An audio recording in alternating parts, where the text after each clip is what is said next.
Entry 1. Upbringing. I am Gaius Julius Caesar, born on the 13th day of Quintilis, 100 BC. My father died when I was 16. Thus began my path to power. In his absence, I looked to my uncle, Gaius Marius, a great general and noble figure. He became my guide and model. A civil war raged between Marius and Sulla.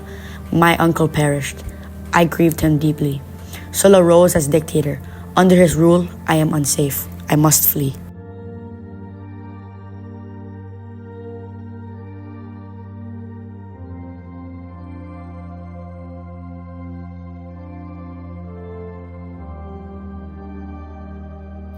While some gained glory through war, mine began in a modest home. I was the youngest of 3 brothers and the son of a man with strict virtue, taught us the value of restraint, of honor, and of Rome. But I watched as that honor was crushed under the weight of civil wars. When my eldest brother died, he left behind a widow, Tertulla, whom I later married and had 2 sons with, Publius and Marcus. My other brother died not long after. Suddenly, I was alone, inheriting all that was left: land, wealth, and responsibility. Around 300 talents, enough to live like a king, yet I knew better than to rest on inheritance. As Sulla's war with the Marians raged, I fled to Hispania, hiding in caves, gathering men, not with promises, but with purpose. There, I learned that power is not given, but taken. Rome would not remember me as a quiet son from a modest home. No, I would return with an army and carve my name into history. Entry 1. The Dawn of Ambition.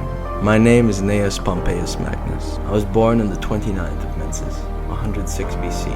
I first served beneath my father in the brutal war against the Soci and their tireless defiance. Soon after, my father perished. Then came the storm, the civil war between Sulla and the forces of Gaius Marius and Lucius Cornelius Cinna. Rome was torn asunder. I withdrew, back to Picenum, when word had reached me that Sulla would retake Rome from Carbo, Cinna's successor. I knew my moment had come. I eliminated 3 of Carbo's generals of my army and awaited Sulla's arrival. When at last we met, he named me his protege. Alongside Metellus and Marcus Crassus, we crushed the opposition. The civil war was won. Little did I know, this was but the beginning to my true destiny.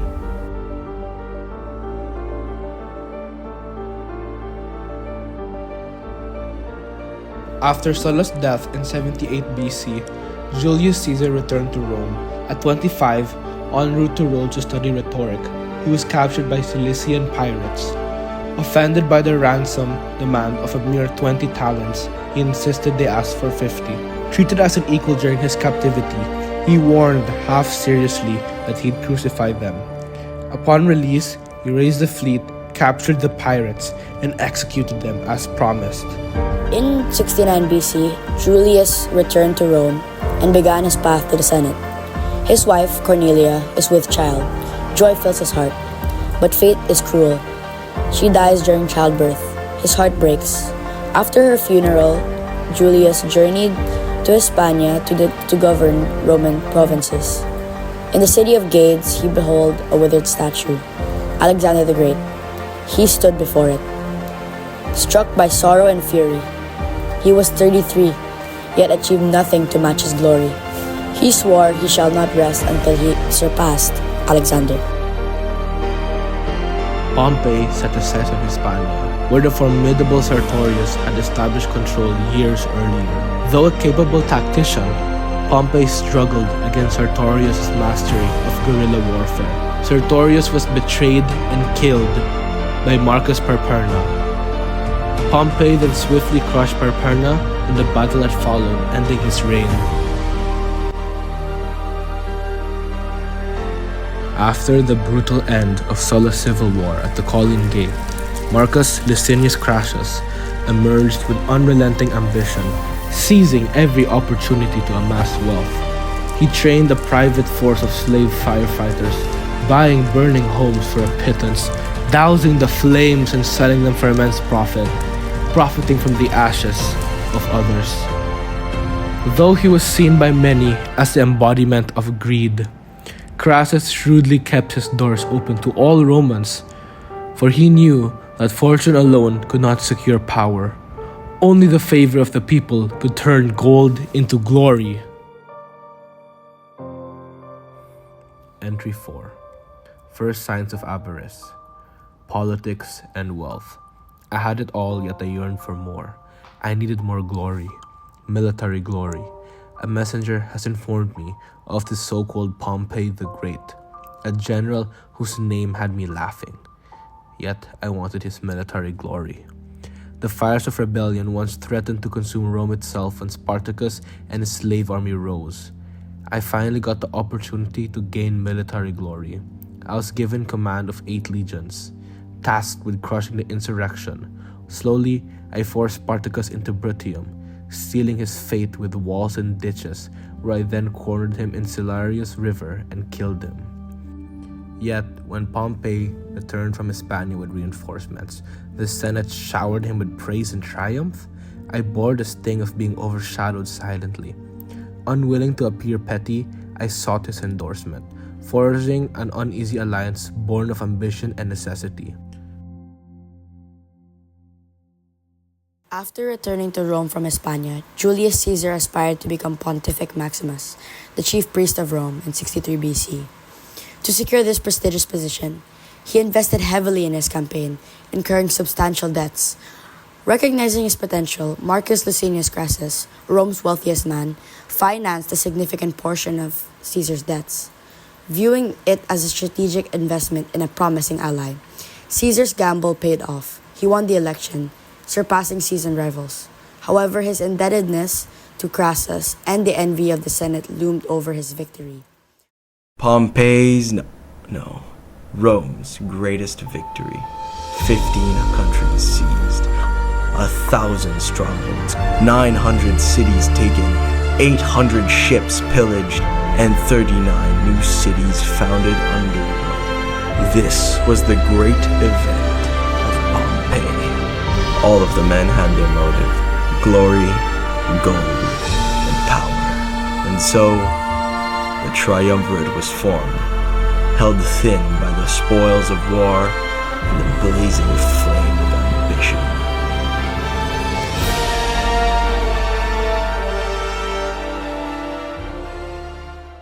Pompey strengthened Rome's defenses, ensuring stability within the city. Crassus, utilizing his immense wealth, expanded trade routes, enhancing Rome's economical reach. Entrusted with the provinces of Illyrium and Cisalpine Gaul, Julius Caesar embarked on military campaigns to extend Rome's dominion.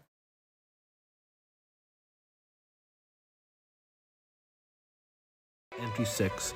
Gold in the throat of an empire. I may be old, but now I invade Parthia. All went well, yet before I even began, my fate was sealed, for I declined help from what could have been a good ally, Artavasdes II of Armenia. He offered free passage, yet I declined. Instead, I chose a path promised by Aramis, a flatterer through words and betrayer through action. He led us into the desert where our will and morale was battered through harsh heat and wind. But I won't turn back. Not now. Not when Caesar's brilliance and Pompey's glory shines brighter every day, though it ends not in triumph but in silence. The deserts swallowed us, while the Parthians tore through our lines, like wolves through lambs. As I lay there, in the sand, as my legions are killed, I realized the effect of avarice. I told myself this was for Rome, for glory, for balance within the Triumvirate, but in truth, it was for me, to fill a void inside me that gold could not satisfy and power could not silence. Now, I am captured by the Parthian troops. They make a lesson of me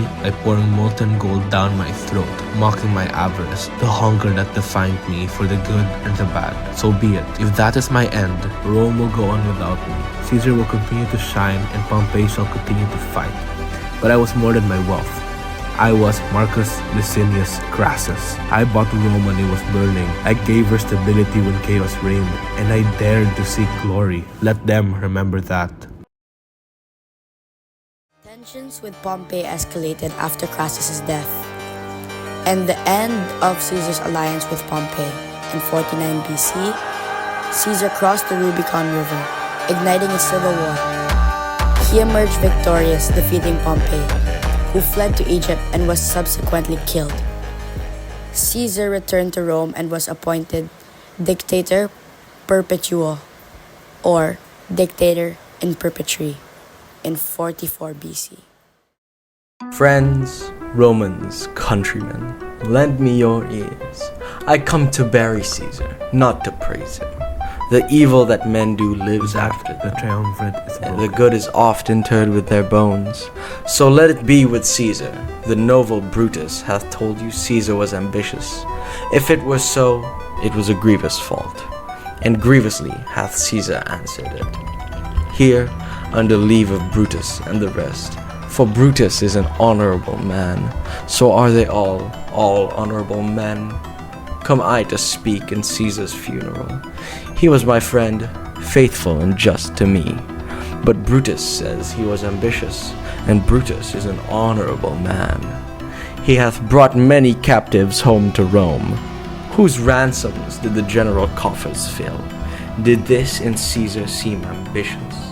When that the poor have cried, Caesar hath wept. Ambition should be made of sterner stuff.